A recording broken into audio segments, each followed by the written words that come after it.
여러분, 예수 믿는 우리 성도들은 어떻게 살아야 될까요? 어떻게 살아야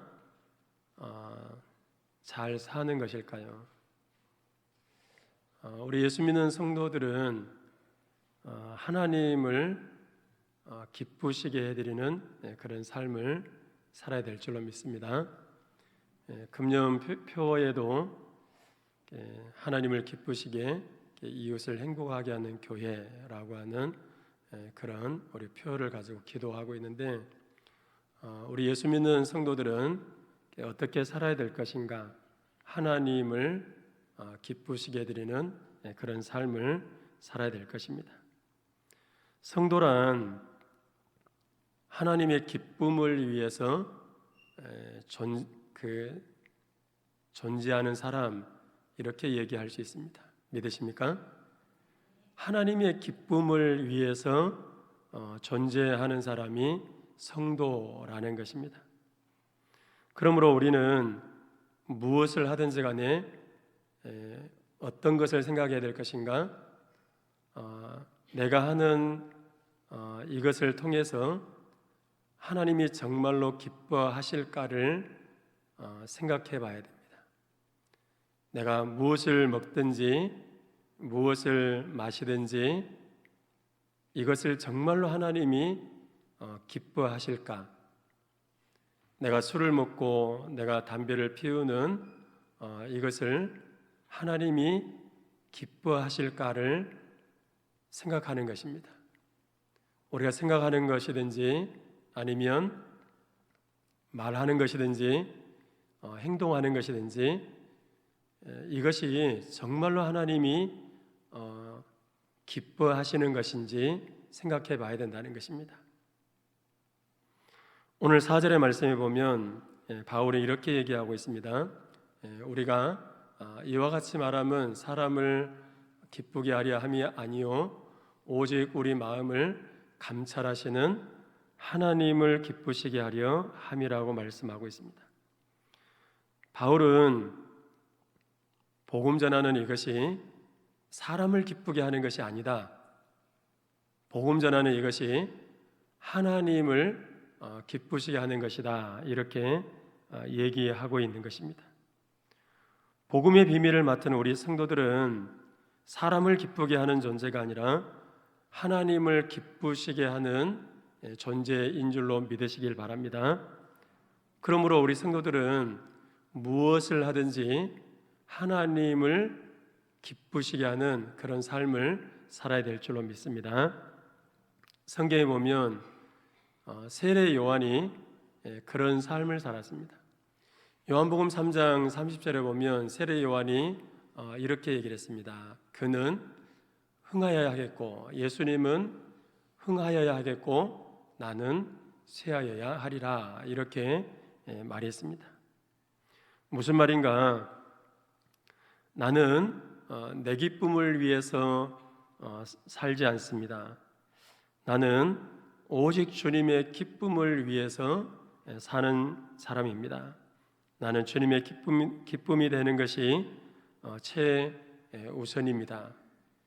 세례 요한은 삶의 목적이 자기를 위한 그런 삶이 아니었다는 것입니다. 주님을 위한 삶이었고, 주님을 드러내기 위한, 주님의 영광을 드러내기 위한 그런 삶이었다라고 세례 요한이 고백한 것입니다. 그렇다면 오늘 우리가 어떻게 하면 하나님을 기쁘시게 하는 그런 삶을 살 수 있는가? 세 가지를 말씀드리려고 해요. 첫 번째는 어떻게 하면 우리가 하나님을 기쁘시게 하는 삶을 살 수 있는가? 하나님의 영광을 위해서 사는 것입니다. 여러분은 무엇을 위해서 사십니까? 왜 직장 생활을 하고, 왜 사업을 하고, 왜 많은 돈을 벌려고 하십니까? 왜 건강하게 살려고 하십니까? 왜 성공하려고 하십니까? 사도 바울은 오늘 말씀해 보면 이런 모든 것들이 내 영광을 위해서가 아니다, 이렇게 얘기하고 있습니다. 5절 6절 말씀에 보면 너희도 알거니와 우리가 아무 때에도 아첨하는 말이나 탐심의 탈을 쓰지 아니한 것을 하나님이 증언하시느니라. 또한 우리는 너희에게서든지 다른 이에게서든지 사람에게서는 영광을 구하지 아니하였다. 이렇게 말씀하고 있습니다. 사도 바울은 자기 자신의 사리사욕을 채우기 위해서 아첨의 말을 하지 않았다, 이렇게 얘기하고 있고, 또한 자신의 탐심을 충족시키기 위해서 가식적인 태도를 취하지 않았다라고 얘기하고 있습니다. 그뿐만 아니라 그는 사도로서 받을 수 있는 여러 자기 권리가 있었지만 그것을 포기하고 자기 영광을 구하지 않고 오직 하나님의 영광을 구하는 삶을 살았다, 이렇게 고백하고 있는 것입니다.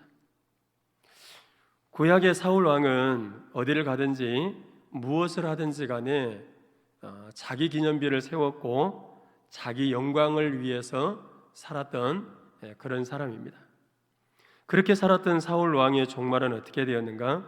정신병에 시달리다가 마지막은 자살로 비참하게 생을 마감하게 되었습니다. 오늘날 많은 사람들이 정신적으로, 영적으로 병든 삶을 살아가는 이유가 뭔가 하면 자기 영광을 위해서 살아가기 때문에 그렇습니다. 여러분, 가장 건강한 삶은 자기 영광을 위한 삶이 아니라 하나님의 영광을 위해서 살아가는 것, 이것이 가장 건강한 삶인 줄로 믿으시길 바랍니다. 그래서 고린도전서 10장 31절에 너희는 먹든지 마시든지 무엇을 하든지 어떻게 하라고 얘기하죠? 하나님의 영광을 위해서 살라고 얘기합니다. 가장 건강한 삶이 어떤 삶인가? 자기 영광을 위해서 사는 게 아니에요. 자기 영광을 위해서 사는 게 아니라 우리를 지으신 목적에 따라서 우리가 하나님의 영광을 위해서 살아가는 것, 이것이 가장 건강한 성도의 삶이다, 이렇게 얘기할 수 있는 것입니다. 내가 가진 부와 지식과 명예를 나의 영광을 위해서 사용하지 않고 하나님의 영광을 위해서 사용하는 것입니다. 모든 것의 주인이 하나님이시다라고 하는 것을 고백하고 내 삶의 모든 것들을 통해서 내 영광을 구하며 사는 것이 아니라 내 삶 가운데 주어진 모든 것의 주인이 하나님이시니까 그 모든 것들을 통해서 우리는 하나님의 영광을 드러내면서 살아가야 될 줄로 믿습니다. 존 칼빈은 죽을 때 이렇게 얘기했다고 합니다. 나를 위해 어떤 비석도 세우지 말아 주십시오. 당신이 나를 존경한다 해도 또 내가 존경받을 만한 일을 했다 그럴지라도 영광을 받으실 이는 내가 아니고 오직 하나님이시기 때문입니다. 그러니 나를 위해서 비석을 세우지 마십시오, 이렇게 얘기를 했다는 것입니다. 존 칼빈은 우리 장로교에 있어서 정말로 위대한 일을 했던 그런 사람입니다. 그런데 존 칼빈의 삶을 한마디로 얘기하면 자신의 영광을 구하지 않고 오직 하나님의 영광을 위해서 살았던 사람이라고 얘기할 수 있습니다. 우리는 한평생 교회를 섬깁니다. 그리고 직분을 가지고 또 열심히 교회에서 이런 분야 저런 분야에서 열심히 봉사하고 섬깁니다. 그런데 나중에 가서 보면 하나님의 영광은 없고 자기가 그 영광을 가로채고 있는 사람들이 있다라는 것입니다. 교회 이런저런 봉사를 하면서 말은 하나님의 영광을 위해서라고 얘기하지만 시간이 지나면서 하나님의 영광을 위하기보다는 자기의 영광을 위해서 봉사하고 자기 이름을 드러내기 위해서 봉사하는 사람들이 있다라는 것입니다. 찬양을 해도 말로는 하나님의 영광을 위해서 찬양을 한다고 얘기하지만 시간이 지나면서 내가 찬양을 하면서 정말로 하나님의 영광을 드러내는 그런 찬양이기보다는 자기의 영광을 위해서 찬양하고 자기 만족을 위해서 찬양하고 자기 기쁨을 위해서 찬양하는 사람들이 있더라는 것입니다. 그래서 이런 사람들은 자기가 하는 일을 다른 사람이 인정해주고 칭찬해주면 좋아합니다. 그런데 그렇지 않으면 내가 주님을 위해서 봉사하고 섬기는 이런 일을 하면서도 남들이 인정해주고 칭찬해주지 않으면 삐지고 토라진다는 거예요. 그러나 여러분, 내가 정말로 교회에서 어떤 그 분야에서 주님을 섬기든지 봉사하든지 간에 내 영광이 아니라 하나님의 영광을 위해서 하는 사람은 결코 삐지거나 토라지는 일이 없습니다. 왜 사람들이 주님을 위해서 일하면서 내 마음에 안 든다고 삐지고 토라지는가? 목적이 잘못되어 있기 때문에 그렇습니다. 정말로 하나님의 영광을 위해서 살아가는 봉사하는 성도들은 결코 삐지거나 토라지지 않는 것입니다. 미국의 존스 홉킨스 명문 의과대학이 있습니다. 최고의 의료 시설을 갖추고 있고 그리고 최고의 명의를 배출한 최고의 명문 대학이기도 합니다. 그 중에서도 신경외과 전문의였던 벤 카슨이라고 하는 사람은 정말로 유명하신 분입니다. 1987년 몸이 붙은 샴 쌍둥이를 분리하는 수술을 세계 최초로 성공한 그런 의사입니다. 그 외에도 극심한 뇌전증을 앓는 아이들의 뇌 절반을 제거해서 발작을 멈추게 하는 매우 위험한 수술을 성공적으로 정착시키기도 했고, 또 산모의 자궁 속에 있는 태아의 뇌수종을 치료하는 등 태아신경외과 분야의 선구자적인 역할을 했던 그런 사람이었습니다. 언론에서는 이제 그의 손을 뭐라고 얘기를 했냐면 기적의 손이라고 불렀습니다. 그는 많은 사람들에게 칭송을 받고 대단한 업적을 남긴 그런 의사였습니다. 그리고 그런 그가 나중에 자서전을 쓰게 되는데 사람들은 생각했습니다. 이 사람이 자서전을 쓰면 그 책 제목을 기적의 손이라고 책 제목을 붙일 줄 알았습니다. 왜냐하면 기적의 손은 그의 별명이었기 때문에 그렇습니다. 그런데 벤 카슨은 자기 자서전을 쓰고 그리고 그 자서전의 책 제목을 기적의 손이라고 붙이는 것이 아니라 선물 받은 손 이렇게 책 제목을 붙였다는 것입니다. 그래서 사람들이 물었습니다. 아니, 모든 사람들이 생각할 때 책 제목을 기적의 손이라고 붙일 줄 알았는데 왜 선물 받은 손이라고 책 제목을 붙였습니까? 이렇게 물었을 때 벤 카슨이 이렇게 얘기를 했다는 것입니다. 사람들이 나를 기적의 손이라고 부르는 의사가 될 수 있었던 것은 내 안에 살아계신 하나님이 역사하셨기 때문입니다. 나의 손은 하나님이 주신 선물이지 내가 받을 영광은 아닙니다. 근데 벤 카슨은 정말로 신경외과 그 분야에서 정말로 유명한 그런 의사였습니다. 많은 그런 이제 일들을 했음에도 불구하고 자기가 영광을 받는 것이 아니라 사람들이 내 손을 기적의 손이라고 하게 된 이 모든 것이 하나님의 은혜였다. 그러면서 하나님께 영광을 돌렸다는 것입니다.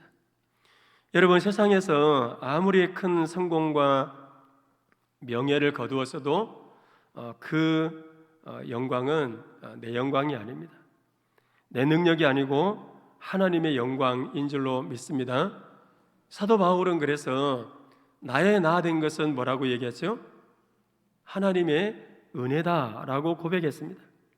그런 것처럼 모든 것의 주인이 하나님이시고 또 내게 성공과 명예를 허락해 주신 분도 하나님이심을 믿고 우리는 모든 영광을 하나님께 올려드리는 그런 삶을 살아야 될 것입니다.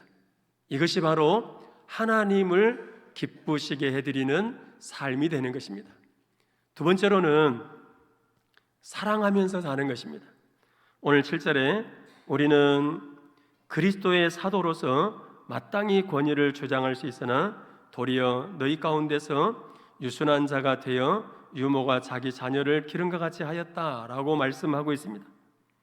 바울은 예수 그리스도의 사도로서 마땅히 자기 권리, 자기 권위를 주장할 수 있는 그런 사람이었습니다. 그러니까 예수님 당시에 사도로 부른 사람은 사도로서 그 일들을 감당할 때 누릴 수 있는 권리, 권위가 있었다는 것입니다. 그러나 사도 바울은 군림하는 자세를 취하지 않았다는 것입니다. 마치 어머니가 자기 어린 자녀를 돌보듯이 그런 사랑으로 성도들을 돌보고 사랑했다라고 하는 것입니다. 하나님은 마치 어머니가 자기 어린 자녀를 돌보듯이 교회가 성도들을 한 영혼을 그렇게 사랑할 때 하나님이 기뻐하신다는 거예요. 뿐만 아니라 8절 말씀에 보면 우리의 목숨까지도 너희에게 주기를 기뻐함은 너희가 우리의 사랑하는 자가 됨이라고 말씀하고 있습니다.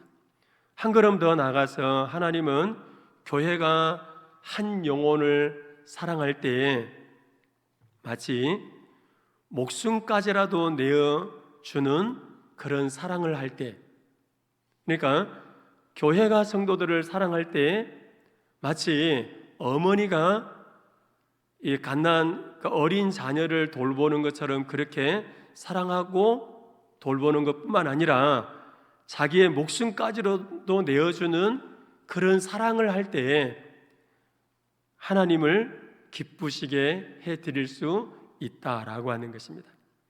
요한복음 3장 16절 다 아시죠? 같이 한번 읽어볼까요? 하나님이 세상을 이처럼 사랑하사 독생자를 주셨으니 이는 그를 믿는 자마다 멸망하지 않고 영생을 얻게 하려 하심이라. 여러분, 하나님이 우리를 사랑하셨다는 거예요. 먼저 하나님이 우리를 사랑하셔서 하나님은 하나님의 독생자 예수님을 십자가에 죽는데 내어주시기까지 우리를 사랑해 주었습니다.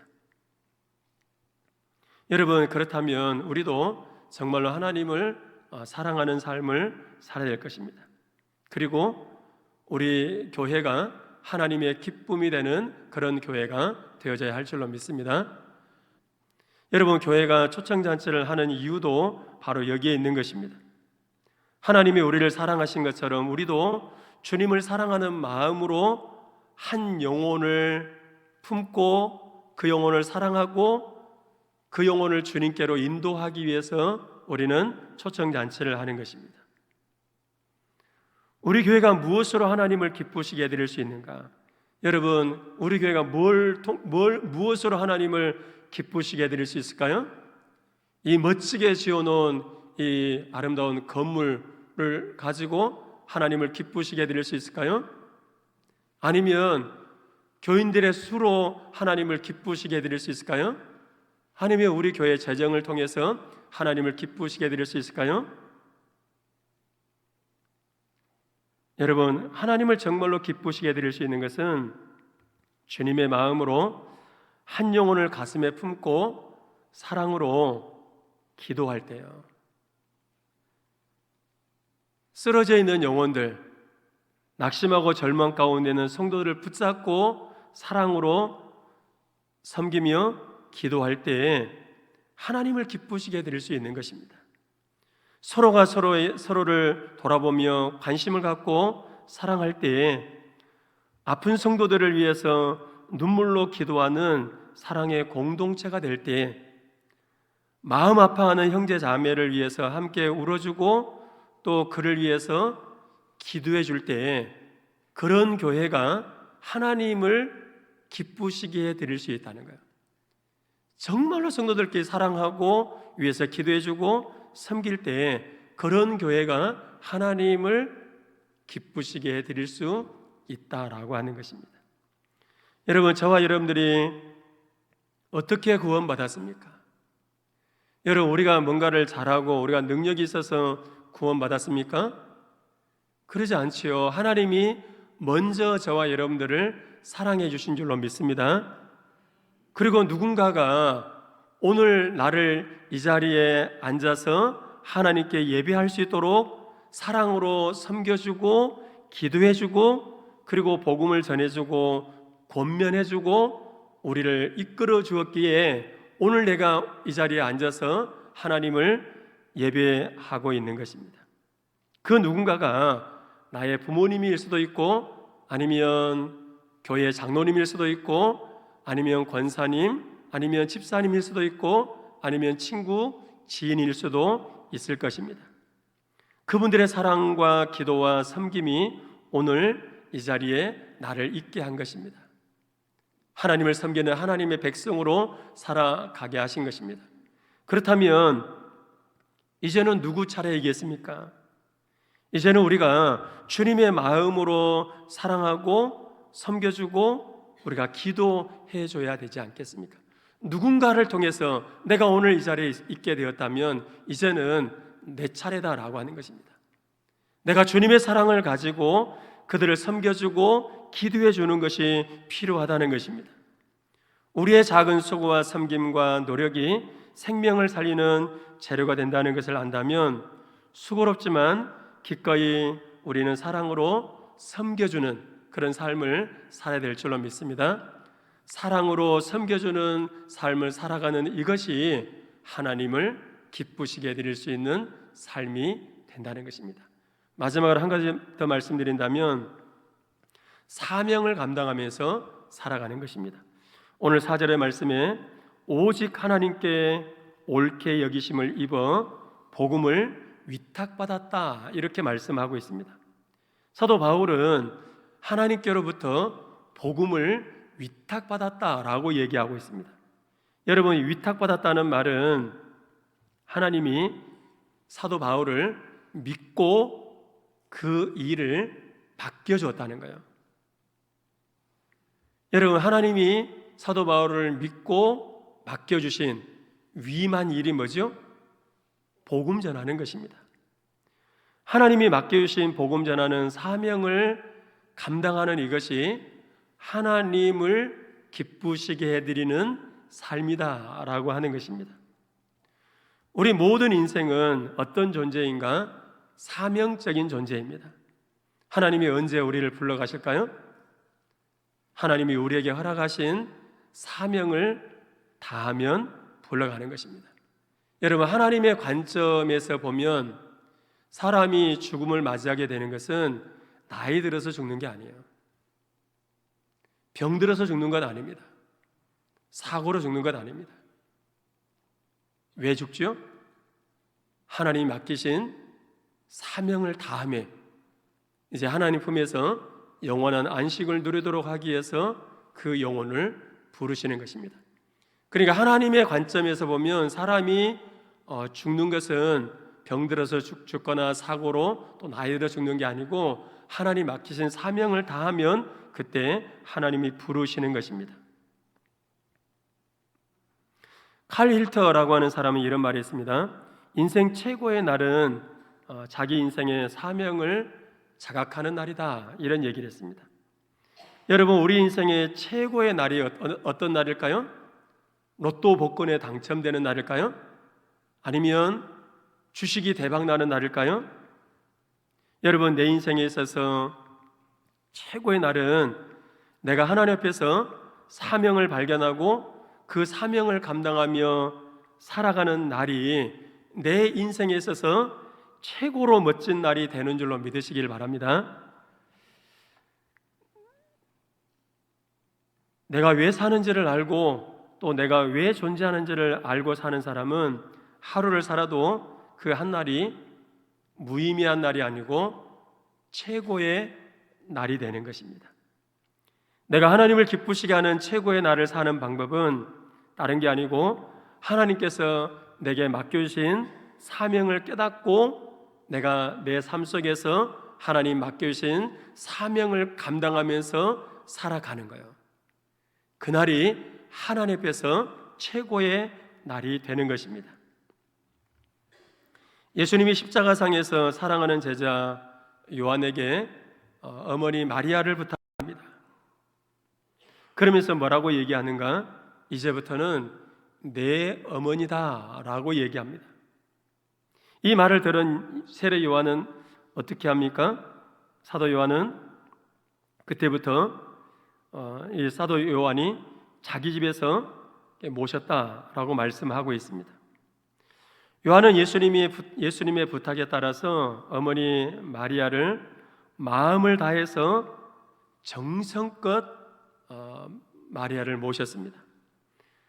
그런 흔적이 어디 있는가? 에베소에 가면 유적으로 남아 있습니다. 요한이 말년에 에베소 교회 감독으로 섬겼는데 에베소에 가면 성모 마리아 기념 교회가 있다는 거예요. 아니, 에베소에 왜 성모 마리아 기념 교회가 있을까요?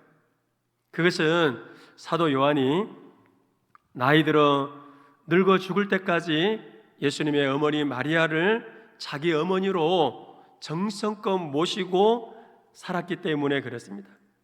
그래서 에베소에 성모 마리아 기념 교회가 있는 것입니다. 요한은 끝까지 예수님의 부탁을 받들어서 어머니 마리아를 잘 모셨던 것입니다. 여러분, 예수님이 사도 요한에게 어머니 마리아를 부탁한 것은 요한이 그만큼 어떤 사람이었다는 거예요? 믿을 만한 사람이었다는. 믿을 만한 사람이니까 그에게 어머니 마리아를 부탁한 것입니다. 여러분, 믿지 못할 사람에게 맡길 수 있을까요? 고양이에게 생선을 맡겨요? 못 맡기죠. 믿을 만한 사람에게 맡기는 것입니다. 사도 요한은 믿을 만한 사람이었다는 것입니다.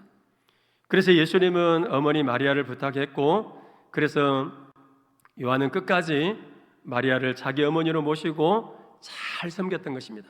그러니까 한마디로 얘기하면 이 사도 요한은 끝까지 자기에게 맡겨주신 그 일들을, 자기에게 맡겨주신 사명을 끝까지 충성스럽게 잘 감당했던 그런 사람이라는 것입니다.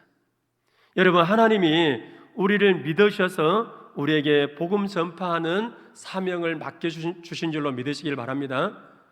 우리가 부족하지만 우리를 충성되이 여겨서 믿음직스럽게 여겨서 우리에게, 다른 사람이 아닌 우리에게 하나님의 복음을 전하는 사명을 우리에게 맡겨주신 것입니다. 그러므로 우리 교회가 하나님을 기쁘시게 하는 그런 교회가 되기 위해서, 또 내가 하나님을 정말로 기쁘시게 해드리는 그런 삶을 살기 위해서 우리는 어떻게 될 것인가? 우리에게 맡겨주신 복음 전파하는 이 사명을 잘 감당해야 된다는 것입니다. 우리는 다음 주에 제7차 이른 양 찾기 주의를 선포하게 될 것입니다. 이른 양 찾기 주의를 선포할 때 이제 그것에 대해서 불편해하는 성도들이 있을 수 있습니다. 아니, 왜 또 하냐? 아니, 한번 이렇게 교회에 나왔다가 또 그분들 안 나올 것인데, 아니, 그 헛수고 하는 것 아니냐? 그냥 예산만 이렇게 낭비하는 것 아니냐? 부담스럽게 왜 그 초청 행사를 꼭 해야 되느냐? 이렇게 얘기하는 분들이 혹 있을지 모르겠습니다. 그러나 여러분, 기억하시기를 바랍니다. 하나님의 부르심을 받은 우리들에게 하나님께서 복음을 전파하는 이 사명을 우리에게 위임해 주었습니다. 그러니까 복음 전하는 이 일은 우리가 당연히 해야 될 일이다라고 하는 거예요. 내가 하기 싫다고 해서 안 해도 되는 일이 아니라는 것입니다. 부담스럽다고 해서 안 해도 되느냐? 그렇지 않다는 것입니다.